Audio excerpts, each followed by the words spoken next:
Libreto Fraude de 1988.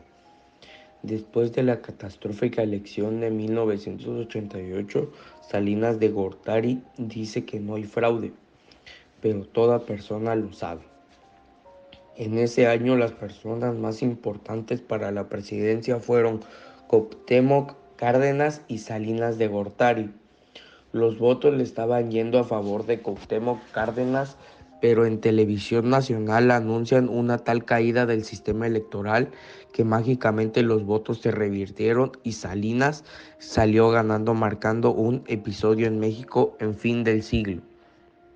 Cuando Salinas entró en todo cambio las formas, instituciones y procesos antes de las elecciones. Anteriormente lo que aparentaba que el país funcionaba cambiaba a mediados de los 80.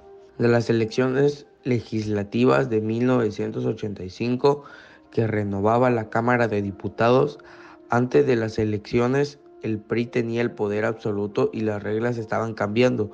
Un nuevo código electoral de 1987 estableció el principio del financiamiento público.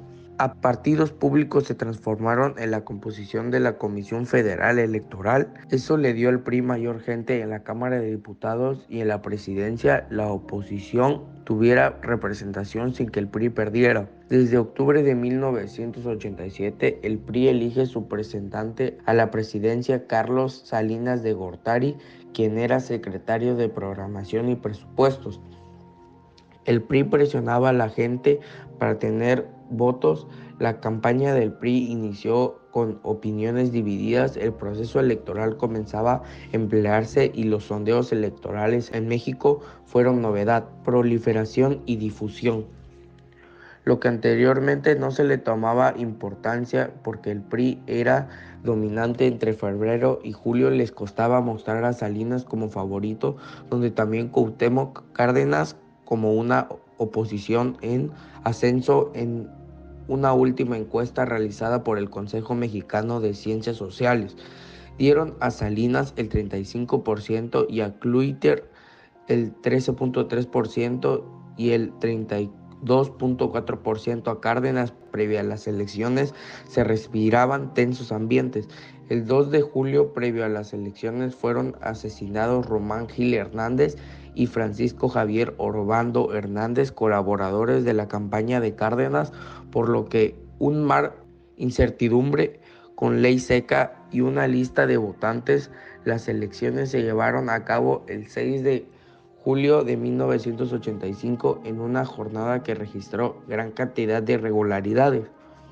Revista que decían Salinas había ganado después de un día de las elecciones. También hubo borradores de la tinta en la boleta, retenciones, credenciales, retenciones de boleta y patrones electorales incompletos. Todo esto fue por la trampa del PRI. En las elecciones Cárdenas iba ganando, el PRI estaba desesperado, después avisan que el sistema mágicamente había caído durante ese tiempo. Simpatizante, los candidatos fueron a las oficinas de la Secretaría de Gobernación y luego dejaron entrar a los candidatos. La caída del sistema duró 6 horas. Después de este tiempo el sistema regresó, las cifras fueron cambiadas de la nada. Salinas era el líder de la votación. A la 1:35 de la mañana anunciaron que Salinas de Gortari había ganado 13 puntos.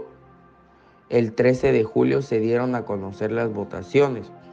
El PRI tenía todo en sus manos con un rotundo 19% sobre todo margen, más que lucharan porque no un fraude inminente no cambiara nada. Meses después todas las boletas fueron quemadas para eliminar toda la evidencia del fraude del PRD.